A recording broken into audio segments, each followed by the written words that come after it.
Mummy ना मुआ mummy यह पुणी प्रतिद्वंदिता मूलक पाला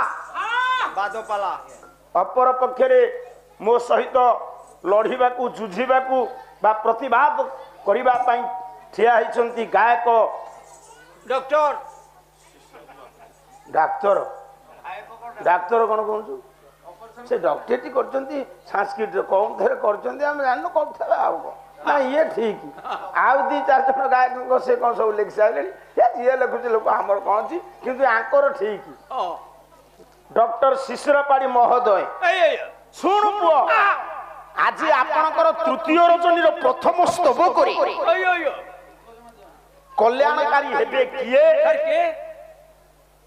ना ब्रह्मांडं छत्रदंडं शतधृति भवनं मरुहं नारदंड संस्कृत साहित्य रे जण उपन्यासिक आमे माने आगे उपन्यास पढुथलु हां एबे पिले माने आउ उपन्यास नाही आ एणिकी पेपर बिकिबा भी कमी गला सेही मोबाइल रे सब अछि सस्ता उपन्यास पढिबा आवश्यक नाही वा आपण मानकर विभूति पटनायक हां ज्ञानपीठ पुरस्कार प्राप्ति आमरी अंचल प्रतिभा राय ये मान समस्त पंडित से स्वतंत्र धारा तांकर प्रतिभा राय तमरी अंचल नहीं नहीं तोरी अंचल जमा जान सब अंचल रे मिसी मासिक जो अछन आमे जो जिला को जीवा से जिला को टिके टेकी दबा बुझुछु कोन देखबु पूजा पाला करबा को गलु देखबु तांको घर अनुकूल चंद्र फोटो तांको विषय दि चारि पद कहि दो आया आउ एटी जेति की टेकी हेछि गायक टेकी देले टेकी हबो नै कि गायक पकई देले पकई हबो ये होछि कहिबार बाहुल्य मात्र एटी जेति की आपण माने बसी चंद प जे आपण मानकर कल्याणकारी हेबे किए ना ये ब्रह्मांड जहा पाखरे गोटे छत्ता ब्रह्मांड ब्रह्मांड जहा पाखरे गोटे छत्ता आया पु ब्रह्मांड कहिले कोन बुझुछु मु गाइछि 10 कुमार चरित्र कवि दंडीकर दंडी कहिले कोन बुझुछु दंडी कहिले तो रजन होउछि आया तू एते तळे जानतले मु तोते डाके नता खेर दंडी कहिले दंडी जोथरे वजन होई हां ना दंडी तांको ना दंडी से कहिले भगवान विश्व चिंतामणि कल्याण कल्पद्रुम अनंत गुण समन्वित परम ब्रह्म नारायणकर महिमामय पद को वर्णना करबा को जाई से कहिले ये ब्रह्मांड होची गोटिए छत्ता आया ए बाबू ब्रह्मांड कहिले कोन बुझुछु सारे ब्रह्मांड कहिले केते खन गाम को लेकी आ कोन केते खन गाम लेकी ब्रह्मांड आ ओडाडी भागवार पर्यंत हां तोर पालिया हमार नथेला आ कोइ थाली तू डायरेक्ट पोस्टिंग होबा कथा गायक कोन को बुझुछु ब्रह्मांड कहिले गोटिए बुझुछु हां ना ब्रह्मांड केते आपण मानकर दंडी कहिले लो मा ब्रह्मांड गोटिए हां किंतु जाजपुर जिलार मंजुल कवि कृष्ण प्रसाद बसु से कहिले गोटिए ब्रह्मांड नुह केतेटा ब्रह्मांड होछि 3 प्रमाण दियो प्रमाण दियो कला 3 ब्रह्मांड रे तुमे हरता कोता अरे बाबू हरता कोता कुंभना भी कमल रु जन्मिले विधाता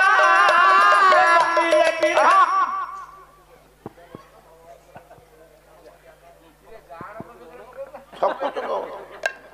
कल्याणकारी बंधु नारायण कौन ये पुओ ना शिवम शिवम रो सही बालुकेश्वर महादेव मंगल विधान करंतु विद्या बुद्धि लाभ करंतु बोल आनंद कुमार हरि बोल बापा सब पिला माने सुनो से कहले ब्रह्मांड 3 कोन पाताल मर्त्य स्वर्ग बा स्वर्ग मर्त्य पाताल जेतले 3 ब्रह्मांड कहिले बसु एठी पाला कहिले सनातन दास शिशिरपाड़ी रो बाद नुहे ना एठी कवि कवि रे बाद शास्त्र शास्त्र रे बाद काली तुमे भाग्य ऊपर कहिलो मु काली कर्म ऊपर कहिलो हां भाग्य ऊपर गुरुत्व देलो हमकु जेति की जणा ए पिले मु कर्म ऊपर कहिलो कोन को बुझुछ हां ତେଣୁ ଆଜି କଲ୍ୟାଣକାରୀ ହୁଅନ୍ତୁ ନାରାୟଣ ବିଦ୍ୟା ବୁଦ୍ଧି ଦାନ ଦିଅନ୍ତୁ ବୋଲ ଆନନ୍ଦିକ ବା ହରି ବୋଲ। ଶୁଣୁ ବାବୁ ଆଜ୍ଞା ତାହେଲେ ବ୍ରହ୍ମାଣ୍ଡ 3 ବୋଲି ବସୁ କହିଲା ବେଳେ ଆଉ ଜଣେ କବି କହିବେ ବ୍ରହ୍ମାଣ୍ଡ ହଉଛି 7। ଆଉ ଜଣେ କବି ତାର ଗୋଟେ ପୂର୍ବାଭାସ ସୂଚଉଛି অলৌকিক প্রেমকারী ব্রজবিলাস হটিয়া নাগর কান্না রাধিকা বল্লভ বংশী বটবাসী রসি কেন্দ্র মৌড়ি ভগবান কৃষ্ণ নারায়ণ যেতবে লীলা কলে গোপপুরে সে বহু থর চেষ্টা করেছেন যশোমতী মাଙ୍କୁ নিজের প্রভুত্বକୁ প্রদর্শন করিবা পাই। যশোমতী এমিতি অন্ধুণী পুত্র স্নেহরে যেতে যে যাহা কইলে সে বিশ্বাস করନ୍ତି না। সে কোনটি মো পুଅ হଉଛି কৃষ্ণ কৃষ্ণ মো পুଅ সে ঠাকুর নহ কিন্তু যে জন্ম দেইଥିଲେ সে ঠাকুর বলি কহিবে কিন্তু এ করি না। পরবর্তী সময়ে আপন মানে বিচার করন্তু পুଅକୁ যদি মা কহিব ঠাকুর পুଅ হইতব কলেক্টর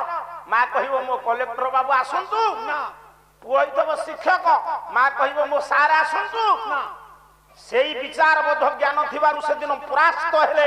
মাতৃত্বর পরীক্ষার দেব কি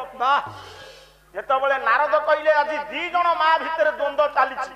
ঘড়িসন্ধি মুহূর্ত যজ্ঞ মণ্ডপরে ভগবান কৃষ্ণ নারায়ণ পূর্ণাহুতি বেল এ সময় কর্তা কেবে ক্রতু মণ্ডল ত্যাগ করি পারে না। এই সময় তুম মাতৃত্বর পরীক্ষা হবে যে সে ডাকিব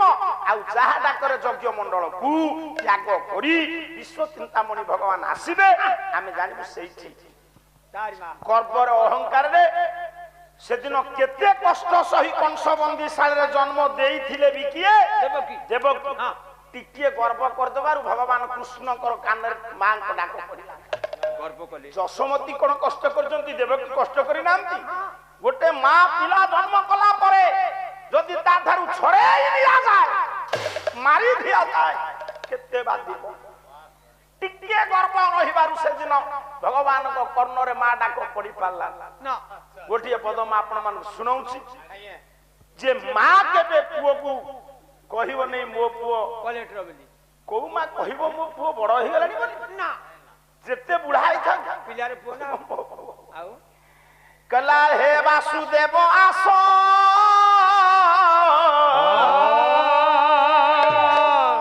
গাইবা ঘর তো তাঙ্কর নাই খালি ওড়ে সিন্ধি হবা কথা হে বাসুদেব আস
কষ্টরে মা জন্ম দেলু কাই টিকে ভুল করে দেলু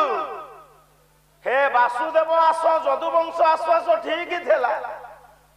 দেবকী নন্দন ঠিক থিলা ঠাকুর মা পুଅ পাখরে ঠাকুরানী না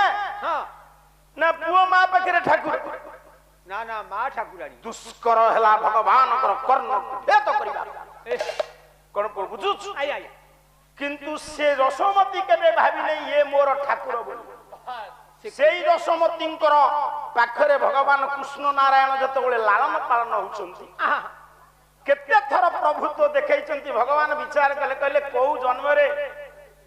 কি পুণ্য করিছুলে গোপাল ঘরর বুঢ়ী ধ্রুব নারদ প্রহ্লাদ কেতে কেতে সাধক ঋষি যোগী মুনি মানে মতে দীর্ঘ দিন তপস্যা করি পাଆନ୍ତି जेमिति घरे माँ पिला को बाड़े मते बांधुचु बाड़ौचु तू भाभी नहीं छु मु तोरी पुओ तू जन्म न देले भी सुधा भाभी नहीं प्रभु कहला आज टिके बुढ़ी की प्रभुत्व देखेई प्रभु देखेइले माँ कौन करे ना पुओ को खुआई पियाई सुआई दे जो दिन सारे पुओटी पेटे खाई थबा आ खाई सारिबा पर सोई पड़िबो माँ अंतर जगतर अपुरंत आनंद खुशी जदि सोई नथबो चिड़चिड़ी हबो माँ पुओटा सोइलानी पुओटा खाइलानी काखेरे बसई थबो मांकड़ देखा छेड़ी देखा बिराड़ी देखा पक्षी देखा से ममता बोई माँ आपण को माँ आपण पई करछि मो माँ मो पई करछि एडी जसमती कोन करचंती ना खुआई पियाई देई प्रभु को सुआई देला बेले प्रभु कहला आज गोटे माया करिबी मिछेरे जानी सुनी सोई पड़िबे आ प्रभु कौन कले ना मिछेरे कृत्रिम निद्रा अंगरे प्रतीयमान करी गुंगुड़ी मारला तू तो छकरी बचु ठकरी पसिबो एते गुंगुड़ी मारले सेई समय रे मां कहले जा मो कान्हा सोई पड़िलानी गोपाल घर रीति नीति तो जाउची एई समय पाइची दही गोळे ए बाबू मां कोन करचंती ना चिंगुळा थोई देहुरी थोई ता ऊपरे हांडरे दही ढाली मंथन दंड जतले घोसार दियंती तो जानि कि सोईचंती भेंके खांती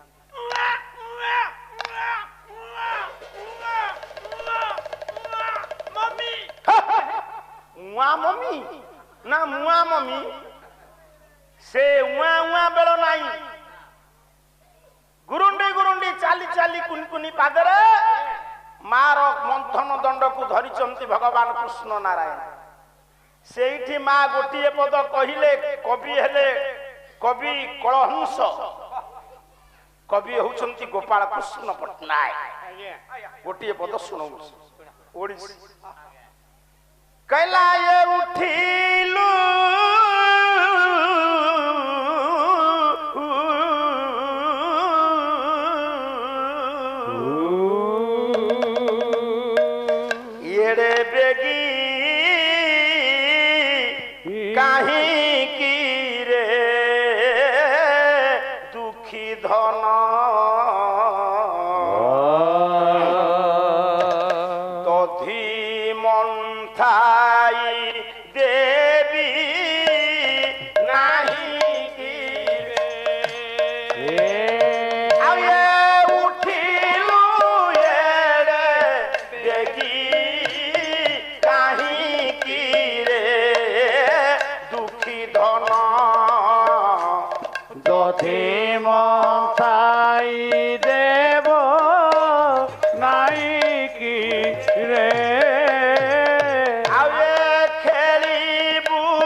सतरे सोई नथिलु धन तू एमिति घुंगुड़ी मारिलु मु जानिली तू सात ताल निदेरे सोईछु हां मां तू मां संगे रे खेलुछु मां बापू मु चिंता कली एठी समय टिके पाइछि दही गोळई देबी कइला खुआ दंडरे हस्त मंथीबी मुके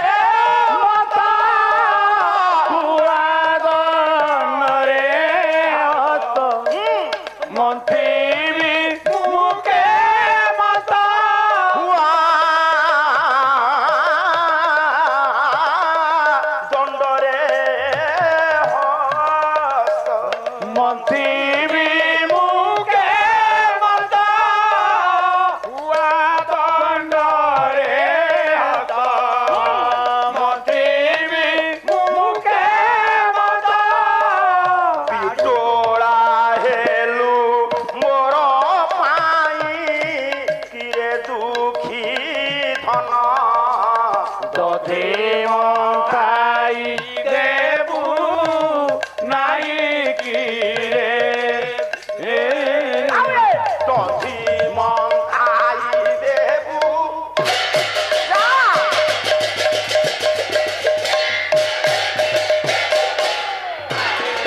মন্থাই দেব নাই মা ডাকিলে কন হেই মা মু ভাই তো ভাই বলরামକୁ ডাকুଛି ବାପା ଯା କିଛି ସମୟ ଟିକେ ଦାଣ୍ଡରେ ଖେଳ ବୁଲ କରି ଆସିବୁ ମୋ ଦହି ଗୋଳାଟା ଅଧା ଅଛି ଆପଣ ମାନେ ବିଚାର କରନ୍ତୁ ସେ ସପ୍ତ ବ୍ରହ୍ମାଣ୍ଡ ଆଡକୁ ଯିବା ପାଇଁ ମୋର ପୂର୍ବାଭାସ ସୂଚେଇଛି ଡାକିଲେ ଗଲେ ବଳିଆ ଦେଖେ କେମିତି ଜାଣି ଶୁଣି ଶୋଇକି ମତେ ହଇରାଣ କରୁଛି ଦହି ଗୋଳେ ଦେଇନି ମୋ ଧନ ନେଇଯା କିଛି ସମୟ ସାନ ଭାଇକି ଦାଣ୍ଡରେ ଖେଳ ବୁଲ କରି ଆଣି ହଉ ହଉ ଠିକ ବାଇ ମୁହ ଭାଇ ବାଇ କଣ ଜାକିଛି ନା କଣ ମୁଖୁରା ତୋର ଭାଇ ନଟା କି ବାଇ କଣ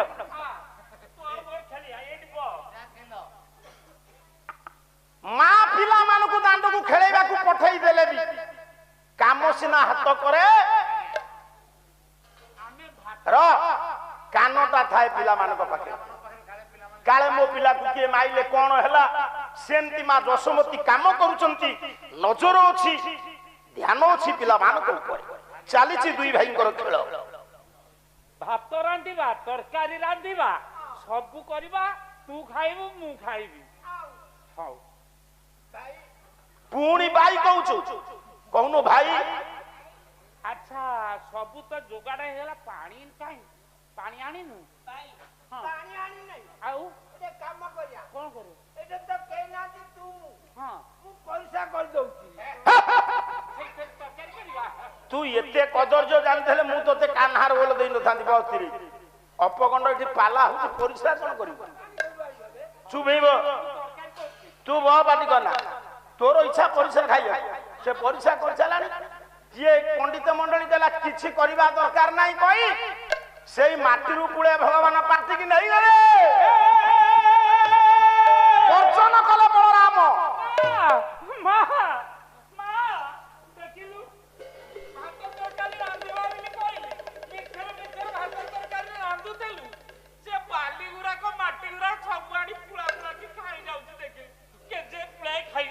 ମା ଯଶୋମତୀ ଦୌଡ଼ି ଆସିଲେ କହିଲେ ସରଲବଣୀ ରୁଚୁନି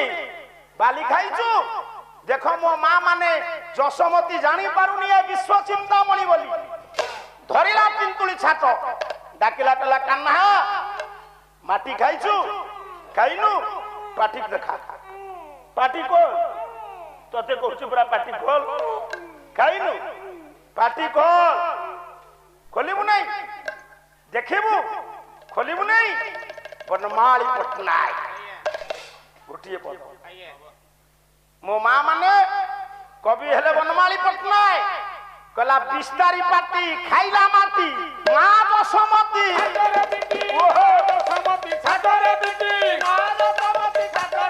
ଇରେ ବିସ୍ତାରୀ ପାଟି ଖାଇଲା ମାଟି ମା ଯଶୋମତୀ ଛାତରେ ପିଟି ମା ଯଶୋମତୀ ଛାତରେ ପିଟି ମା ଯଶୋମତୀ ଛାତରେ ପିଟି ଆକ ଟଙ୍କା ଧର ସେପଟି ଭିତରେ ଶପଥ ବ୍ରହ୍ମାଣ୍ଡ ଦେଖାଇଲା କେଡେ ଛନ୍ଦ ଜାଣେଲ ସହି ମହତରା ଧାରଟି ପିଲାଟି ଖାଇ ଦେଇଛି ପାଟି ମାଟି ଖାଇ ଦେଇଛି ବାହାର କରିଛନ୍ତି ମା ଯଶୋମତୀ ପିନ୍ତୁଳି ଛାଡ ବାଡେଇବାକୁ ତୋର ଭାରି ଇଚ୍ଛା ଖୋଲି ଦେଇଛି ପାଟି ଭଗବାନ ଚମକି ପଡିଲେ ମା ସାତଟା ବ୍ରହ୍ମାଣ୍ଡ ଦେଖୁଛି ମା ଯଶୋମତୀ ଭଗବାନ କୃଷ୍ଣଙ୍କ ପାଟି ଗୋପପୁର ବୃନ୍ଦାବନ ଯଶୋଦା ପିନ୍ତୁଳି ଛାଟ ଉଚ୍ଚଉଛି କୃଷ୍ଣ ପାଟି ଖୋଲୁଛନ୍ତି ସେଇ କୃଷ୍ଣଙ୍କ ପାଟି ବାଇଆଣୀ ପୁତ୍ର ସ୍ନେହର ଅନ୍ଧୁଣି ଜାଣିପାରୁନି ଡାକିଲା ବଳିଆ ମୋ ପୁଅକୁ କୋଉଠିକି ନେଇଥିଲୁ ଆଜି ମୋ ପୁଅକୁ ଡାହାଣୀ ଖାଇଛି ଦେଖେ ତା ପାଟି ଭିତରେ କଣ ଦେଖେ ମୋ ପୁଅ ପାଟି ଭିତରେ କଣ ଅଛି ଦେଖିଲୁ କଣ ଦେଖୁଛୁ ମୋ ପାଟି ପୁଅ ପାଟି କଣ ଦେଖୁଛୁ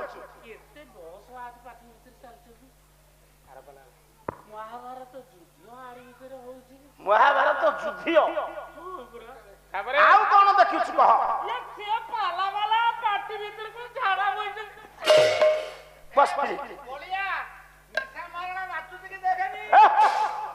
ରେକର୍ଡିଂ ହଉଛି ନଟରାଣ୍ଡ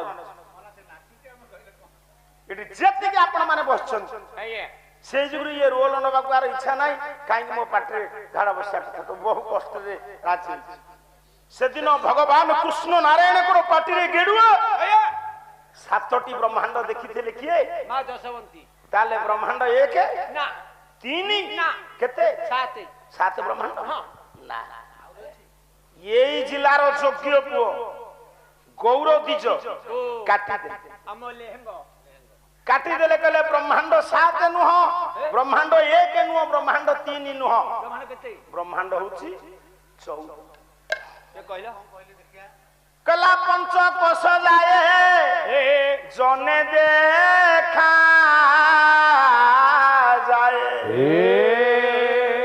ଦର୍ଶନେ କଳମୁଷ ହୁଅ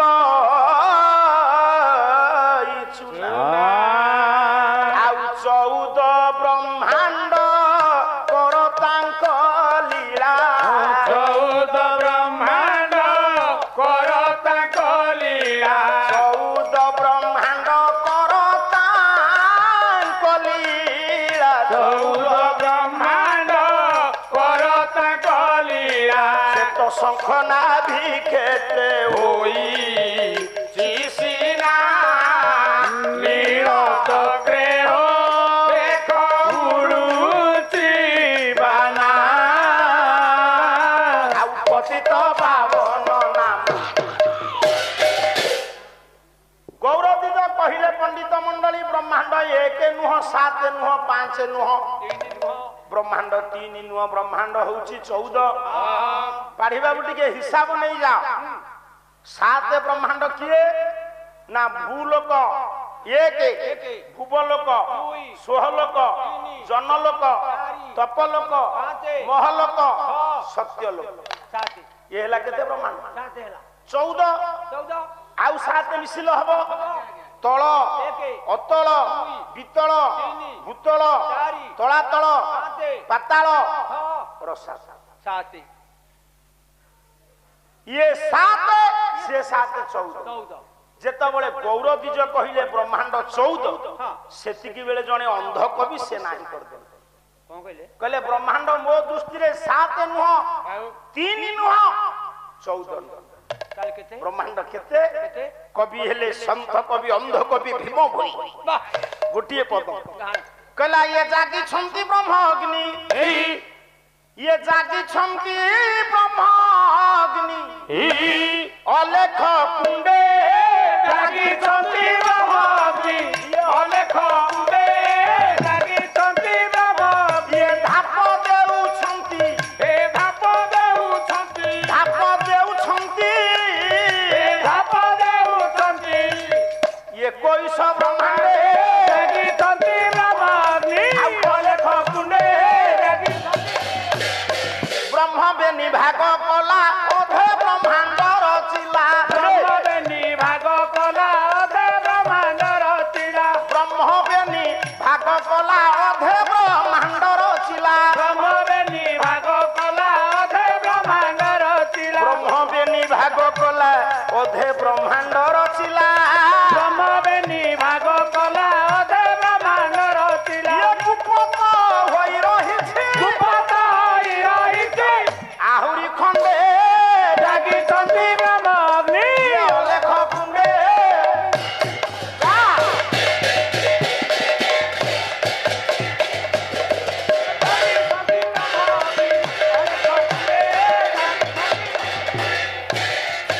ଗୁଣ ବିଶାରଦ ବିବୁଧ ମଣ୍ଡଳୀ ଡେରି ଥିବେ ଶ୍ରବଣ ଜାଗିଛନ୍ତି ବ୍ରହ୍ମ ଅଗ୍ନି ଯାହା ଯାହା ନ୍ୟାୟ ଚାରିପଦ କଥା ହୋଇବଟି ଆଲୋଚନା ଜାଗିଛନ୍ତି ବ୍ରହ୍ମ ଅଗ୍ନି ଅଲେଖ ଦୁନିଆର ଦୃଶ୍ୟ ଯୋଉ କବି କେବେ ଦେଖି ତ ପାରିନଥାନ୍ତି ଜାଗିଛନ୍ତି ବ୍ରହ୍ମ ଅଗ୍ନି କହିଲେ 21 ବ୍ରହ୍ମାଣ୍ଡ ଏ ବିଶ୍ୱରେ ରହିଅଛି ସନ୍ଥ କବି ଭୀମ ଭୋଇ କହିଲେ ବ୍ରହ୍ମାଣ୍ଡ 14 ନୁହଁ ବ୍ରହ୍ମାଣ୍ଡ 21। ମୁଁ 14ଟି ବ୍ରହ୍ମାଣ୍ଡର ନାଁ କହିବି ଆଜ୍ଞା ଆଉ 7ଟି ବ୍ରହ୍ମାଣ୍ଡର ନାଁ ମୁଁ ପାଢିବାକୁ କହିବି। କହିଲେ 21 ହବ ଆଉ ପ୍ରଥମ ଦିନ ତ ଯୋଉ ପ୍ରଶ୍ନ ପଚାରିଥିଲି ସେ ଉତ୍ତର କିଛି ମିଳିଲାନି। ନା ଆଉ ନିର୍ବାତ କବଚ ବିଷୟ କଲି ନେଇ ସେଇ ନେଇ ପୁରୋଚନ ପଣ୍ଡା ପାଖରେ ପୁରେଇ ହଁ ଆରେ ହଁ ବାବୁ ଏଇଟା କହିଲେ ହବ ତାହେଲେ ବ୍ରହ୍ମାଣ୍ଡ କଣ 21? 21 ନା ଆଉ କେତେ ଆଉ ଜଣେ ବ୍ରାହ୍ମଣିଆ କବି ପୁରୀ ଜିଲ୍ଲାର ଯୋଗ୍ୟ ପୁଅ ପଞ୍ଚ ସଖା ଯୁଗର ସିଦ୍ଧ ସାଧକ କପିଳେଶ୍ୱର ଶାସନ ଆପଣ ମାନଙ୍କର ପରମ ଶାସ୍ତ୍ରର ପ୍ରଣେତା କିଏ କହିଲେ? ଅତିବଡି ଜଗନ୍ନାଥ ଦାସ ତାଙ୍କର ପବିତ୍ର ଭାଗବତ ଗ୍ରନ୍ଥରେ ଆଜ୍ଞା ଇଏ ସମସ୍ତଙ୍କର ମତକୁ କାଟିଦେଲେ। କଣ କହିଲେ? ଏ ପିଲେ ଏମିତି ହୋ ଏବେ ଆଉ ସେ କାଟିଦେଲେ କଣ କହିଲେ କହିଲେ ଇଏ ବ୍ରହ୍ମାଣ୍ଡ ମାଳ ମାଳ ହୋଇ ମାଳ ଗାଲୋ ମଗୁରେ ବିରାଜାଇ ଗାଲୋ ମଗୁରେ ବିରାଜାଇ ରେ ନରମିକୁ ଧର ବ୍ରହ୍ମାଣ୍ଡ ମାଳ ମାଳ ହୋଇ ବାପା ଟିକେ ଆଉ ଇକୋ କମେଇ ଦିଅ ଇକୋ ଅଧିକ ହେଲେ ସେ ଭଲ ହବ। ବ୍ରହ୍ମାଣ୍ଡ ମାଳ ମାଳ ହୋଇ ଯାର ଲୋମ କୂପରେ କାହିଁକି ଏ କଥା କହୁଛି କହିଲ ଆପଣ ମାନେ ବିଚାର କରନ୍ତୁ। ଏ ଯୁଗର ବୈଜ୍ଞାନିକ ମାନେ ଏଠି ତ ସନ୍ତୋଷ ସାର୍ ବସିଛନ୍ତି ଆଜ୍ଞା ହଁ ହଁ ଆପଣ ନିଶ୍ଚିତ ବିଜ୍ଞାନ ଶିକ୍ଷକ ଆହା ନା ନାଇଁ ଠିକ ମୋ କହିବାର ତାତ୍ପର୍ଯ୍ୟ ଏ ଯୁଗରେ ବିଜ୍ଞାନ ଏତେ ଆଗେଇଲେ ବି ସୁଦ୍ଧା ଆଜ୍ଞା ମହାକାଶଚାରୀ ମାନେ କେବେ ଯାଇନାହାନ୍ତି ପଣ୍ଡିତେ ଶନି ମଣ୍ଡଳକୁ ନା ବଳୟଯୁକ୍ତ ଗ୍ରହ। ଆଜ୍ଞା ଆପଣ ମାନେ ଦେଖନ୍ତୁ ତ୍ରେତୟା ଯୁଗରେ ସେ କି ଯାନ ଥିଲା ଆମେ ଜାଣିନୁ। ନା ଭଗବାନ ରାମ ନାରାୟଣଙ୍କର ଜନକ ଅଜନନ୍ଦନ ଦଶରଥ ଆଜ୍ଞା ଆଜ୍ଞା ଆଜ୍ଞା ଆପଣ ଜାଣନ୍ତି ଅନାବୃଷ୍ଟି ନିରାକରଣ ଉଦ୍ଦେଶ୍ୟରେ ସେ ଯାଇଥିଲେ ଶନି ମଣ୍ଡଳ। ଆଜ୍ଞା ରଥଚ୍ୟୁତ ହେଲେ ତାଙ୍କୁ ସୁରକ୍ଷା ଦେଲେ କିଏ ସେ ନା ଜଟାଇ ନାଇଁ ହଁ ନା ଦେଇନା ନାଇଁ ଦେଲେ ନା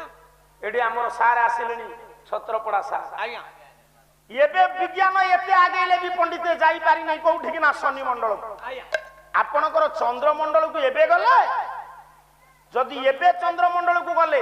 ଶ୍ରୀହର୍ଷ କେମିତି ଜାଣିଲେ ଚନ୍ଦ୍ରଙ୍କ ଭିତରେ ଖାଲ ଖମା ଅଛି? ପାଢୀ ବାବୁ ଶୁଣ ତୁମେ ତ ସଂସ୍କୃତ ଶିକ୍ଷକ ନୈଷଧ୍ୟଂସରିତ କବି ହେଲେ ଶ୍ରୀହର୍ଷ ଚନ୍ଦ୍ରଙ୍କ ଭିତରେ ଖାଲ ଖମା ପାର୍ବତ୍ୟ ଅଞ୍ଚଳ ଅଛି ବୋଲି